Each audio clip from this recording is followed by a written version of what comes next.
मैंने काफ़ी स्कूल देखी, 2-3 स्कूल गई मैं। मैट्रिक्स में आके मुझे एक सेटिस्फेक्शन मिला कि हाँ, यहाँ कर पाएगी बच्ची। एक तो यहाँ का एटमॉस्फेयर बिल्कुल शांत इलाके में। दूसरा टीचर से मिले हम, तो उनसे मिले तो हमको थोड़ा सा लगा कि हाँ, यहाँ कर पाएगी बच्ची। एक भरोसा, जो विश्वास होता है ना, वो महसूस हुआ कि हाँ, यहाँ कर लेगी। ठीक बात। मैं अपनी बच्ची को अच्छे हाथों में दे रही हूँ, ऐसी फीलिंग आई मुझे। नमस्कार, आज मैं एक बच्ची से आपको मिलाने वाला हूँ और उस बच्ची का जो 10वीं CBSE 2025 का प्रदर्शन है वो आपको चौंका भी देगा और आपको आश्चर्य में डाल देगा कि बच्चे कितनी मेहनत करते हैं और किस तरह के मार्क्स लाते हैं। मेरे साथ मैट्रिक्स हाई स्कूल की बच्ची इशिता है, जो न सिर्फ मैट्रिक्स हाई स्कूल की टॉपर है बल्कि वो सीकर की भी टॉपर है, क्योंकि CBSE 2025 10th के रिजल्ट में इस बच्चे के 99% मार्क्स आए हैं। जी हाँ, आप सुनकर के चौंकेंगे, 99%। ये ऐसा आंकड़ा है जिसको सुनकर के लगता है गूज़बम्स आते हैं कि यार ये इतने सारे मार्क्स कहाँ से आए। पर आजकल कच्ची उम्र में बच्चे मैच्योर होते हैं, अपने आगे तक के भविष्य के बारे का रोड मैप उनके हाथों में, उनकी आंखों में होता है और उसके अनुसार उनकी लगातार मेहनत होती है। पेरेंट्स अवेयर हैं, वो बहुत जागृत हैं, वो बच्चों से बहुत अच्छा काम करवाते हैं और रिजल्ट ये है कि मैट्रिक्स हाई स्कूल की इस बच्ची ने 10th में सीकर ही नहीं टॉप करा, मैट्रिक्स ही नहीं टॉप करा, बल्कि हम सबको इस बात से गर्व से भी भरा कि यदि बेटियों के साथ हम काम करते हैं तो वो बेहतर रिजल्ट देती हैं। आइए मिलते हैं इशिता से, उनकी मम्मी से। मैम, सबसे पहले तो आपको बहुत बहुत बधाई, नमस्कार आपको। आपके लिए बहुत बड़ी बात है कि बिटिया जो है वो 99% मार्क्स लाती है। सर, नेचुरल बात है ये तो। और बच्चे अच्छा करते हैं तो माँ को बड़ी खुशी होती है, बहुत खुशी होती है। पिता उतनी व्यक्त नहीं कर पाता, माँ भी व्यक्त नहीं कर पाती। ऐसा नहीं, दोनों को बराबर ही होती है खुशी तो। जी। भाई, माँ बाप से ज्यादा खुश कौन होगा? एक गुरु, माँ बाप, बिल्कुल सब निस्वार्थ खुशी होती है इनकी। मैम, मैं इशिता के बारे में थोड़ा सा जानना चाहूँगा कि स्कूलिंग जब बच्ची की है, 10th है अभी तो, लेकिन इसकी पहले की जो प्री स्कूलिंग हुई है उसमें आपको लगता था कि ये 10th आते आते बहुत अच्छा करने लग जाएगी, इस लेवल पे करने लग जाएगी? सर, ये तो पता था कि अच्छा करेगी जी, पर इस लेवल तक करेगी इतना नहीं था। ये नहीं पता था, पर ये तो था कि अच्छा तो करेगी। तो इसकी प्राइमरी स्कूलिंग वगैरह कहाँ से हुई? थोड़ा सा इसकी जर्नी के बारे में बताइए। बिल्कुल, फर्स्ट ये 3rd तक तो वहाँ आगरा से किया इसने। उसके बाद हम पालनपुर शिफ्ट हो गए गुजरात में। फिर वहाँ पे 7th तक इसकी स्टडी हुई है। उसके बाद 8th क्लास से मैट्रिक्स में आ गई। तो 8th, 9th और 10th 3 क्लासेस मैट्रिक्स से किया इसने। इशिता, बधाई हो आपको बहुत बहुत। कैसा लग रहा है? अच्छा लग रहा है। जिस समय रिजल्ट स्क्रीन के सामने आपने क्लिक करा खोलने के लिए और अचानक से सामने निकल कर के आया कि 99%, तो उस मोमेंट को यदि इशिता को मैं डिफाइन करने के लिए बोलूँ तो क्या कैसे करेंगी इशिता? पहले तो बहुत नर्वसनेस थी कि क्या रहेगा। फिर जब खोला तो बहुत अच्छा लगा। मतलब 99 इतने पास में कौन था? नहीं आते हैं। पास में कौन था? मम्मी थी, भैया थे। फिर पापा को फोन करा? हाँ, पापा को फोन करा। पापा का क्या रिएक्शन था? पापा भी बहुत खुश थे। घर आ गए होंगे दौड़ के, जहाँ भी कहीं रहे होंगे। मिठाई बनी उस दिन घर में? हाँ, बनी खूब सारी। मम्मी ने बनाई या बाहर से मंगाई? बाहर से भी मंगाई मम्मी ने भी बनाई। इसी तरह ये नंबर का आंकड़ा जो है वो आपके लिए तो बहुत बड़ा नहीं है, क्योंकि आपने तो अचीव कर लिया है। कई बार क्या होता है, जीवन में जो चीज़ें हम पाल लेते हैं वो हमें फिर बड़ी नहीं लगती हैं, पर ये बहुत सारे लोगों के लिए बड़ा आंकड़ा है। तो मैं इसमें थोड़ी सी आपकी जो 10th की जर्नी रही है उसके बारे में जानना चाहूँगा। किस तरह से आपने स्टडी करी? क्या आपके प्लान्स होते थे? क्या आपका शेड्यूल होता था? कैसे स्टडी करते थे कि इतना अच्छा आंकड़ा जो है वो आपने अचीव कर लिया? 10th में पहले तो हमें ओलंपियाड्स की तैयारी करवाते थे जी। फिर उसके बाद हमें बोर्ड्स के लिए प्रिपेयर किया गया। तो टीचर्स थे, बहुत सपोर्ट करते थे जी। पेरेंट्स भी घर पे बहुत सपोर्ट करते थे। कभी कम मार्क्स आते थे तो मोटिवेट भी करते थे, टीचर्स भी पेरेंट्स भी दोनों। फिर प्री बोर्ड्स हुए हमारे, प्री बोर्ड से बहुत हेल्प हुई और उन्हीं की वजह से बच्चे बताते हैं कि प्री बोर्ड्स भी आपके बहुत सारे लेते हैं। हाँ, प्री बोर्ड्स 6 प्री बोर्ड्स हुए थे हमारे। 6 प्री बोर्ड्स, तो मतलब मैं ये मान सकता हूँ कि रिवीजन बहुत बार हो गया होगा? हाँ, बहुत बार हुए थे। कितनी बार रिवीजन हो गया था आपका? 3 से 4 बार। तो 3 से 4 बार रिवीजन हो गया, 6-7 प्री बोर्ड हो गए। मतलब ऐसा लग रहा होगा कि बुक में शायद कुछ ऐसा है नहीं जो हमें नहीं आता हो। फिर जब एग्जाम हॉल में पहुंचे तो वहां में और प्री बोर्ड में क्या डिफरेंस दिखा? ज़्यादा डिफरेंस नहीं था, बस यही था कि बोर्ड है, ज़्यादा बस ये बोर्ड है और वो प्री बोर्ड है। सीरियस थे वो स्कूल में दे रहे थे, ये स्कूल के किसी बाहर के सेंटर में दे रहे हैं, बाकी ज़्यादा डिफरेंस नहीं लगा। ड्यूरिंग द अपनी स्टडीज़ आपका जो यहाँ का स्टडी मटेरियल था मैट्रिक्स हाई स्कूल का, या यहाँ के जो नोट्स थे या यहाँ के जो टेस्ट होते थे, वो किस तरह से हेल्प करते हैं बच्चों को?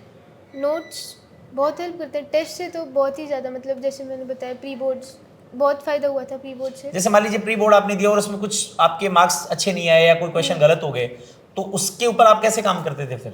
टीचर्स से पूछते थे, टीचर्स अच्छे से बताते थे कि ये गलती है, ये सुधारना है। और तो मतलब बार बार जो अभ्यास था उसने हमारी हेल्प करी कि हम बहुत ही अच्छा उसमें परफॉर्म कर पाए। आप अपनी 8th तक की स्टडीज जो आपकी हैं वो बाहर रही हैं? 7th तक की। 7th तक की। 8th में आप मैट्रिक्स हाई स्कूल आ गए। सीकर का एनवायरनमेंट और बाहर वहाँ पढ़ते थे उसके एनवायरनमेंट में कोई डिफरेंस लगा आपको? डिफरेंस तो है, सीकर में सीरियस लेते हैं पढ़ाई को, मतलब उतना नहीं था वहाँ पे। अच्छा। जहाँ हम पहले रहते थे उतना नहीं। यहाँ पर कॉम्पिटिटिव माहौल ज़्यादा हाँ, है, competitive। बच्चे भी बहुत सारे हैं, अक्रॉस द इंडिया के हैं, तो थोड़ा सा एक एनवायरनमेंट में हमारे को अलग टाइप का मिलता है। 10th हो गया, हमारे एक बहुत बड़ा माइलस्टोन माना जाता है 10th, क्योंकि ये जीवन भर याद होने वाला पहला ऐसा एग्जाम होता है जिसमें घर वाले सब ये कंसिडर करते हैं कि हाँ बच्चे ने ठीक करा, वरना 8वीं 9वीं तक तो भाई ठीक है स्कूलिंग का होता है। अब आगे इशिता क्या करना चाहेगी? जेई की प्रिपरेशन, पहले आईआईटी, फिर उसके बाद यूपीएससी से। अल्टीमेटली यूपीएससी करना है, बीच में आईआईटी होते हुए, ताकि आधा रास्ता सिक्योर हो जाए, करियर की चिंता ना रहे। घर में मम्मी और पापा का रोल किस तरह का रहता था आपको लेकर, स्टडीज को लेकर? मम्मी और पापा बहुत सपोर्ट करते थे, मतलब पढ़ाई कर रहे हैं तो कोई डिस्टर्ब नहीं करता था। कभी कम मार्क्स आए तो पापा और मम्मी बहुत, मतलब कई पेरेंट्स होते हैं डांटते हैं कि कम क्यों आए, मेरे पापा मम्मी बहुत सपोर्ट करते थे कि इस बार कम आए तो क्या हुआ, अगली बार अच्छे आएंगे, मैं फाइनली बोर्ड की तैयारी करनी है। मतलब मेंटली, लॉजिस्टिकली, इमोशनली सारे सपोर्ट आपको घर में मिलते थे। चलिए बहुत अच्छी बात है। इशिता का इस इंटरव्यू को देखने वाले जैसे मैट्रिक्स के बच्चे भी होंगे, सीकर के बाकी बच्चे भी होंगे, बहुत सारे बच्चों के लिए अब इशिता अपने आप में एक माइलस्टोन है, एक स्टैंडर्ड है, एक रोल मॉडल है, जिसको देख करके बाकी के बच्चे इस चीज़ को सीख सकते हैं कि हमें कैसा क्या करना चाहिए। तो अपनी इस जर्नी में आपकी कुछ फाइंडिंग्स रही होंगी, कुछ आपको लगा होगा कि इस तरह के अच्छे मार्क्स लाने के लिए ये करना चाहिए, ये नहीं करना चाहिए, ये डोंट्स हैं, ये डूज हैं, तो उसमें कुछ बताना चाहेंगे आप? डोंट्स में तो सबसे पहले मोबाइल फोन्स का यूज़ नहीं जितना करना कम हो सकता है उतना कम करें। वैसे तो ना ही करें, मतलब हाँ, तो भी क्या दिक्कत है, यदि पॉसिबल हो, घर से दूर नहीं हो, करें तो ठीक है, अच्छी बात है। और एनसीईआरटी पे ज़्यादा फोकस करना है, मतलब ठीक है। बहुत कई बच्चे होते हैं कि ये भी पढ़ लें वो भी पढ़ लें, लेकिन एनसीईआरटी पे फोकस रखना है। और आंसर्स लिखना आना चाहिए, सभी यही बोलते हैं, मतलब आंसर्स लिखने आने चाहिए अच्छे से। ठीक है। तो इसमें टीचर्स हेल्प करते हैं? टीचर्स बहुत हेल्प करते हैं, समझाते हैं इस आंसर में क्या गलती है, कैसे लिखना है और कैसे इस आंसर को और अच्छा बना सकते हैं। ठीक है। एक चीज़ और आपने कहा कि हमें बोर्ड्स की भी और ओलंपियाड्स की भी तैयारियां करवाते थे, मतलब कॉम्पिटिटिव एग्जाम्स की और बोर्ड एग्जाम्स की दोनों तैयारियां आपकी होती थी, इनमें बैलेंस कैसे बनाते थे? दोनों को इक्वली टाइम देते थे। ठीक है। थोड़ा टाइम ओलंपियाड्स की कई बार लोगों के मन में ये हो जाता है कि दोनों की प्रिपरेशन होती है तो बच्चे पे एक्स्ट्रा बर्डन आता है, प्रेशर आता है, ऐसा होता है? नहीं, ऐसा नहीं होता है, जनरली तो नहीं होता। क्योंकि स्कूलिंग के टाइम तो वही होते हैं, उसमें आपका जो करिकुलम है उसको कैसे डिजाइन किया जाता है ये इंपॉर्टेंट रखता है। बहुत बार ऐसा होता है कि हमारी जो सफलता होती है हमें लगता है कि हमारी है, हमारी निश्चित है, पर जैसे भी मम्मा कह रहे थे कि माता पिता और आपके टीचर्स ये सबसे ज़्यादा खुश भी होते हैं और उनका सबसे बड़ा रोल भी होता है। आपके सारे टीचर्स भी इस वीडियो को सुनेंगे, तो उनको कुछ कहना चाहते हो? थैंक यू कहना चाहूँगी, सारे टीचर्स ने बहुत अच्छे से हेल्प किया और बहुत अच्छे से समझाया। थैंक्स। मैम आपसे भी एक दो सवाल पूछूंगा कि 2 बच्चे हैं, बेटा जो है वो अभी पुणे है जी सर। और वहाँ से डॉक्टर भी बन के आएगा और भारतीय सेना का एक अधिकारी भी बन करके जी लौट सर। करके आएगा, और बेटी जो है वो अभी जेई की ओर जा रही है। ऐसा लगता है, हमारे कहते हैं कि बच्चे सफल हो जाए तो माता पिता को सफलता सी महसूस होती है। सर बहुत अच्छा फील होता है, एक तरह से ये कि लाइफ की सबसे अच्छी जर्नी पास कर ली है हमने, क्यों यही होता है माँ बाप के लिए तो कि बच्चे बन गए तो हमारी मेहनत सफल हो गई पूरी। ठीक है। और वो मेरे बच्चों ने कर दिया है। बहुत अच्छी बात है मैम। ऐसा होता है कि हम अपने बच्चों को जब उनका करियर बन रहा होता है तो हमें कुछ हाथों में सौंपना होता है, कुछ लोगों के हाथों में सौंपना होता है, क्योंकि हम उनको संभाल सकते हैं पर उनकी एक फॉर्मल स्टडी जो है उसके लिए तो हमें कुछ लोगों के हाथों में देना ही पड़ता है। तो इस चीज़ का चुनाव करते समय आपने क्या मुख्य चीज़ें देखी? हम जब फर्स्ट टाइम सीकर में आए थे तो थोड़ा सा कंफ्यूज थे जी। फिर मैट्रिक्स में आए, मैंने काफ़ी स्कूल देखी, 2-3 स्कूल गई मैं जी। मैट्रिक्स में आके मुझे एक सेटिस्फेक्शन मिला जी। कि हाँ यहाँ कर पाएगी बच्ची। क्या ऐसे बिंदु थे जो देख करके आपको लगा? एक तो यहाँ का एटमॉस्फेयर जी बिल्कुल शांत इलाके में, जी दूसरा टीचर से मिले हम, जी तो उनसे मिले तो हमको थोड़ा सा लगा कि हाँ यहाँ कर पाएगी बच्ची, एक भरोसा जो विश्वास होता है ना जी, जी, वो महसूस हुआ कि हाँ यहाँ कर लेगी, ठीक बात। मैं अपनी बच्ची को अच्छे हाथों में दे रही हूँ, जी ऐसी फीलिंग आई मुझे। मैंने एक मदर से और बात की थी, वो अपनी 2 बेटियों को लेकर के आई थी लेह लद्दाख से। तो मैंने उनसे पूछा मैम आप लेह लद्दाख से चल करके यहाँ इतनी दूर आए? उन्होंने कहा मैं सीकर आई, मैंने बहुत सारे स्कूल्स देखे, पर अल्टीमेटली यहाँ आकर के मुझे अंदर से एक फेथ आया हाँ वही चीज है कि मैं यहाँ कर सकती घुसते ही मतलब ऐसा लगा कि हाँ यहाँ कर लेगी, यहाँ कर लेगी। यहाँ बस यहाँ के बाद फिर मैंने दूसरा स्कूल देखा नहीं, ठीक बात है, फिर मैंने कहा यही कराना है। ये हमारे लिए बड़ा ऑनर है मैम, और आप जैसे पेरेंट्स ये विश्वास दिखाते हैं ताकि हम हर साल बेहतरीन कर पाते हैं। नहीं हर साल सर, ये विश्वास तभी आता है आप इतना कर रहे हैं ना, इसीलिए विश्वास आता है। हाँ, ये ऊपर वाले की मर्जी भी होती है और आशीर्वाद भी होता है। पिछली बार भी हमारा बच्चा था 10th में, साहिल, वो भी सीकर टॉपर था, और इस बार इस बिटिया ने तो लगातार 2 वर्षों में जो है वो ये हम लोगों को सौभाग्य मिला है, गौरव मिला है कि हम सब लोग सीकर टॉपर होना नहीं होना भी इतना मैटर नहीं करता, पर एक बच्चे जो है वो अच्छी संख्या में बहुत बेहतर करें, ये हमारे अच्छा कर रहे हैं बच्चे, बस यही एक अच्छी बात अच्छी है। बात होती है। टॉपर इतना नहीं कि आगे वो ये एक नींव मिल गई ये बच्चों नींव को, मिल गई, यहाँ से इनको एक फाउंडेशन मिल गया। एक जो बच्चों के मन में होता है ना, कर पाएंगे नहीं कर पाएंगे, एक डाउट रहता है, वो डाउट क्लियर हो जाता है कि हाँ हम कर लेंगे, हम कर सकते हैं। पीटीएम में आप आते थे कि सर आते थे? हम दोनों ही आते थे। दोनों। हाँ। क्वेश्चन आंसर पूछते थे फैकल्टीज से? नहीं सर, जरूरत ही नहीं पड़ी इतना। इसकी परफॉर्मेंस बहुत अच्छी रही होगी बच्ची की। हाँ, ऐसा कभी जरूरत ही नहीं पड़ी, जरूरत नहीं पड़ी है। और सर लोग अच्छा कर ही रहे थे, फिर अननेसेसरी क्यों कि।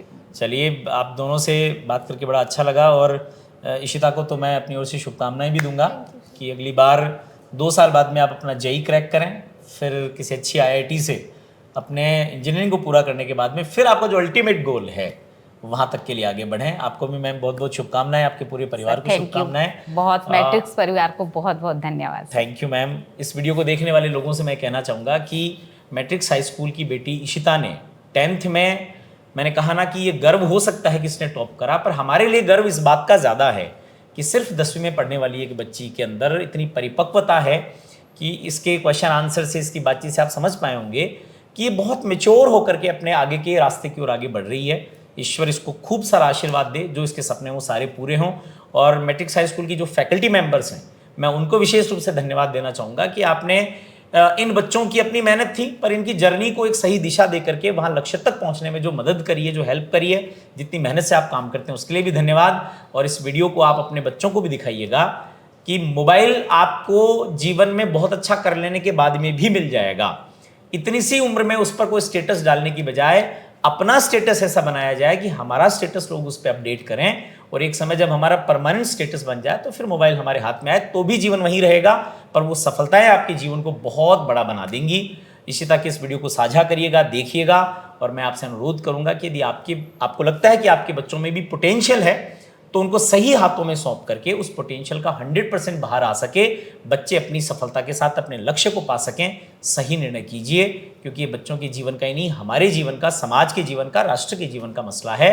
हमें इसमें बहुत गंभीरता से काम करना चाहिए। इशिता, उसके पूरे परिवार को बधाई, और आपसे यही कामना, शुभकामना, और आपको यही मेरा कहना होगा कि यदि आपका सपना आपके बच्चे के लिए अच्छी एजुकेशन पाना है तो हम आपके लिए तैयार हैं। मैट्रिक्स जेई एकेडमी इंजीनियरिंग के मामले में पिछले 10 वर्षों में अद्भुत कर रहा है। पिछले 3 वर्षों से मैट्रिक्स नीट डिवीजन ने भी इतिहास रचा है, और मैट्रिक्स हाई स्कूल की बच्ची से तो मैंने आपको मिलाया ही है। ऐसी हज़ारों सफल कहानियां हम दे चुके हैं और कटिबद्ध हैं कि आने वाले समय में भी उनको देंगे। तो आइए मिलकर के हम सपने देखते हैं, उनको पूरा करते हैं। बहुत बहुत धन्यवाद।